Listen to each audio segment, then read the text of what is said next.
جی بھائی السلام علیکم۔ تو چلو آج ہم پڑھتے ہیں الیکشن ایکٹ 2017 کا آرٹیکل 3 4 5، جو کہ الیکشن ایکٹ 2017 کے چیپٹر 2 کے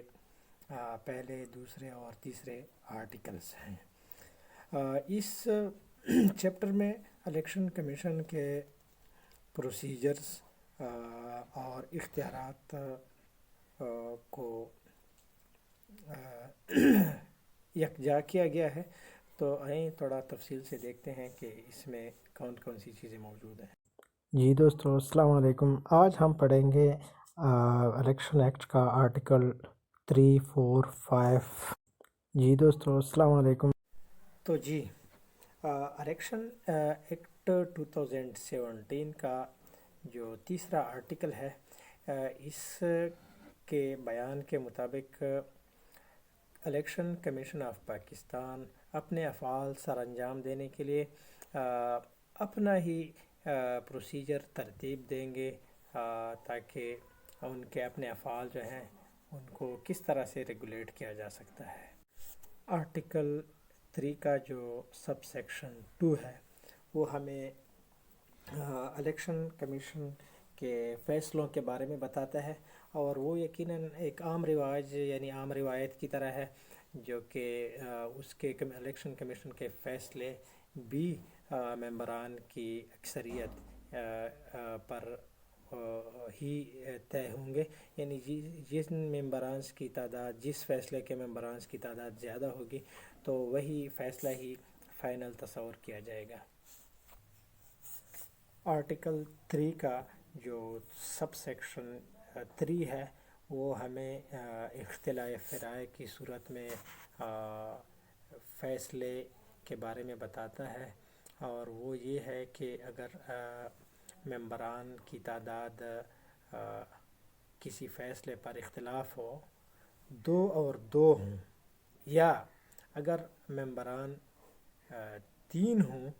اور اس میں تو ظاہری بات ہے کہ ایک ممبرس کا فیصلہ کہیں اور جائے گا اور 2 کا کہیں اور ہوگا، تو اس میں کثرت رائے تو 2 کی طرف جا سکتا ہے، لیکن اس میں کمیشن کے ممبران کی تعداد پوری نہیں ہے۔ پہلی صورت میں 2 ہیں، یعنی اگر 2 ممبران کا ایک فیصلہ ہے اور 2 ممبران کا دوسرا فیصلہ ہے تو یہ بھی اختلاف رائے ہے۔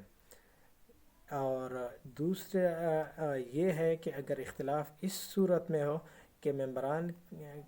3 ممبران ہوں اور ان کا کسی فیصلے پر اختلاف ہو، تو فیصلہ فل کمیشن کے پاس جائے گا اور وہی فیصلہ کرے گی۔ اور فل کمیشن سے مراد یہ ہے کہ یعنی چاروں ممبرز اور ان کے ساتھ کمشنر بھی شامل ہوگا۔ اٹ مینس کہ چیف الیکشن کمشنر بھی اس قسم کے فیصلوں میں انوالو ہوگا، اور اس کا فیصلہ الیکشن کمشنر بھی اس میں اپنی رائے دے گا۔ اس کے بعد اکثریت کو دیکھا جائے گا کہ اکثریت کا فیصلہ کس قسم کا آتا ہے۔ اچھا، اور جو آرٹیکل 4 ہے وہ ہمیں الیکشن کمیشن کے پاس موجود اختیارات کے بارے میں ہے، یعنی الیکشن کمیشن کس حد تک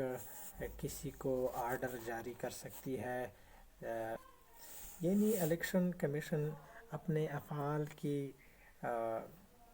خوبصورت انداز میں یعنی بخوبی سر انجام دینے کے لیے اگر کسی شخص کو پیش کرنے یا اس کو مہیا کرنے، یعنی پروڈکشن آف اینی پرسن یا پروڈکشن آف اینی ڈاکومنٹس، جو وہ مناسب سمجھے، یعنی یہ مناسب سمجھے کہ یہ ان کی مدد کر سکتی ہے کسی کام کو مکمل کرنے میں، تو وہ کسی بھی طرح ان کو آرڈر جاری کر سکتی ہے، یعنی کسی ڈاکومنٹ کو پروڈیوس کرنے کے لیے یا کسی شخص کو پروڈیوس کرنے کے لیے آرڈر جاری کر سکتی ہے۔ اچھا، تو آرٹیکل 4 کا جو دوسرا سیکشن ہے یعنی 2، سب سیکشن 2 جو ہے آرٹیکل 4 کا، اس کے مطابق کمیشن کا یعنی الیکشن کمیشن کا جو یہ آرڈر ہوگا وہ پورے پاکستان میں اس پر عمل درآمد ہوگی، اور یہ عمل درآمد بھی ہائی کورٹ کے طرز کی طرح ہوگی، یعنی جتنے اختیارات ہائی کورٹ کو حاصل ہوں گے اس آرڈر کو مکمل کرنے کے لیے اختیارات پورے پاکستان میں الیکشن کمیشن کو حاصل ہوں گے۔ تو آرٹیکل 4 کا سب سیکشن 3 جو ہے وہ ہمیں اس بارے میں بتاتا ہے کہ اگر الیکشن ایکٹ 2017 میں کوئی ایسی پروویژن نہ ہو اپنے جس کے ذریعے الیکشن کمیشن اپنے افعال یعنی فنکشنز کو مکمل کرے، تو الیکشن کمیشن کو یہ اختیار حاصل ہے کہ وہ اپنی طرف سے کوئی طریقہ کار اختیار کر سکتی ہے اپنے افعال سر انجام دینے کے لیے۔ اچھا، article 5 assistance to the commission کے بارے میں ہے، یعنی الیکشن کمیشن کی معاونت کرنے کے لیے یا ان کے کام آسان بنانے کے لیے ان کی اعانت کون کریں گے، ان کی مدد کون کریں گے، اس بارے میں ہے آرٹیکل 5۔ تو جی اس کا جو سیکشن 1 ہے آرٹیکل 5 کا، اس کے مطابق الیکشن کمیشن کو یہ اختیار حاصل ہے کہ وہ اپنے کام یعنی اپنے افعال سر انجام دینے کے لیے کسی بھی اتھارٹی یا شخص کو یہ ذمہ داری دے سکتی ہے، یعنی ذمہ داری سونپ سکتی ہے تاکہ ان کے افعال بطریق احسن انجام تک پہنچ سکے۔ اچھا، تو آرٹیکل 5 کا جو سب سیکشن 2 ہے اس کے مطابق فیڈرل اور صوبائی حکومت کے ایگزیکٹو اتھارٹیز کی یہ ذمہ داری ہے کہ وہ الیکشن کمیشن کے افعال سر انجام دینے میں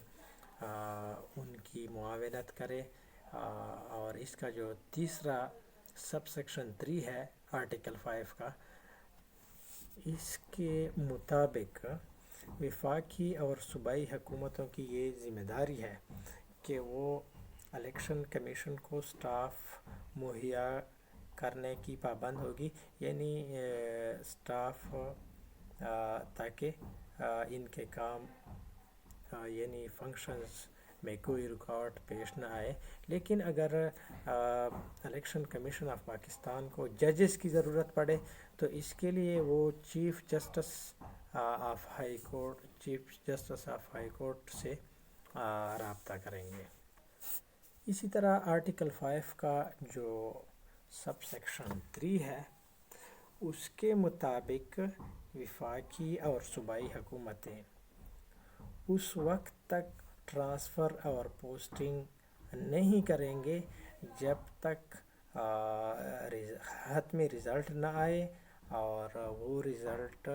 آفیشیل گزٹ میں شائع نہ ہو، یعنی اس وقت تک اگر کوئی وہ ٹرانسفر کرنا بھی چاہے تو وہ پہلے الیکشن کمیشن سے پوچھیں گے۔